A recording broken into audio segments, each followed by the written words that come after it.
Hi, my name is Anthony Hunter, and I'm a Student Supports Manager with Communities and Schools of Chicago. And this week's What We're Made Of, we are going to be focusing upon innovation.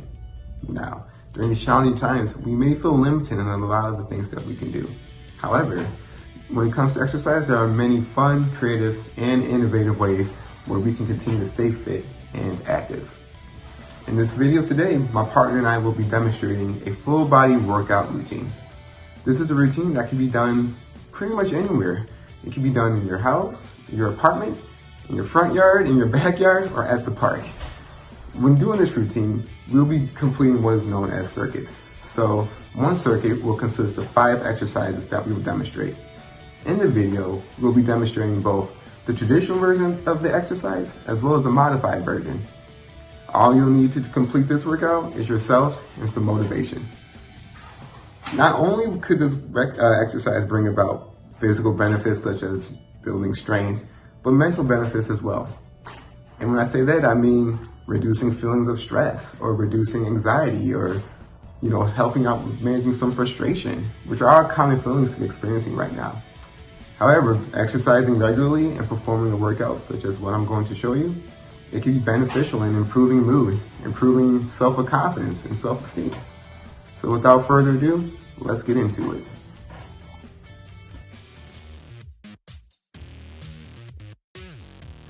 So the first stretch I am doing is the cross body shoulder stretch, which you can do either standing or sitting tall. And as you see, what you're going to do is grab one arm above your elbow with your opposite hand and pull it across your body towards your chest until you feel a stretch in your shoulder. Make sure to keep your elbow below shoulder height. You will want to hold the stretch for at least 10 seconds and then repeat on the other side. I am now performing an overhead tricep and shoulder stretch. So while standing up straight and with a tight core, extend your left arm straight into the air and bend your arm behind your head. Take the right hand and gently pull the left elbow towards the right. Hold this stretch for 10 seconds and then switch to the other side. Now let's move down to our lower body. You will see me performing a quad stretch now. If you find it hard to balance while performing the stretch, you can utilize a wall or piece of furniture to provide additional support. Your focus should be on feeling a stretch in your quads. Now we're going to put our feet together and perform a toe touch stretch. In doing this stretch, you want to make sure your legs stay straight while bending over at the waist. If you can't fully touch your toes, that's okay.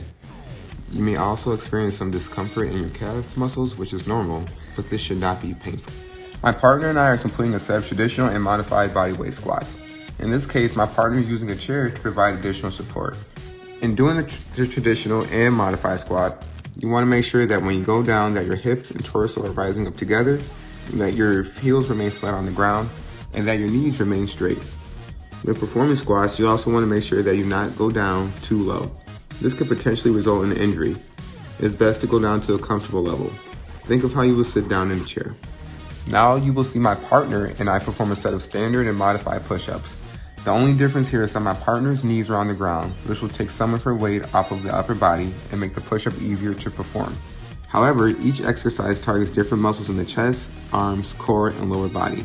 In performing the traditional push-up, make sure your hands are shoulder width apart, facing directly in front of you, and that you're keeping your lower back flat as you go down and up. Similar to squats, lunges is another great lower body exercise that virtually works out all of your leg muscles and glutes. In my partner's modified version of this exercise, she'll be using a chair to help her remain balanced. In performing a lunge, you will step forward with your leg until your front knee is bent at least 90 degrees, and then you will slowly lower your body until your rear knee is nearly touching the ground. You will then push off the floor with your front leg and return to the starting position, where you will repeat this movement and alternate between your left and right leg. Here we have my partner and myself performing the standard plank.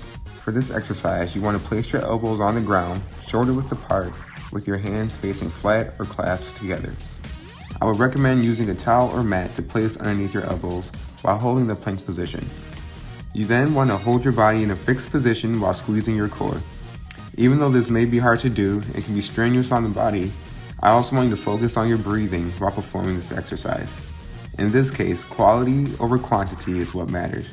If you feel like your form is falling apart and your back and shoulders begin to sink, take a break.